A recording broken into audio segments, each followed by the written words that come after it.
Hey guys, today I'm going to show you how to cancel your Adobe subscription. First of all you have to do is type Adobe Creative Cloud on your Google search engine and click on the top search result to open the Adobe Creative Cloud. A new page will open. From here, all you have to do is sign in with your Adobe account into the Adobe Creative Cloud. Once you're signed in, click on your profile icon on the top right corner and select Manage Account. A new page will open. From here, all you have to do is select Plans and Payment.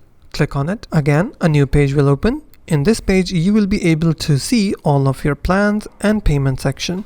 From here, you will be also able to see your cancel your Adobe subscription button. As you can see, I have no option to cancel your Adobe subscription because I am already using an organization account. What is organization account? That an organization or someone else is paying for my Adobe subscription plan. So that's why I am not getting a cancel button for Adobe subscription.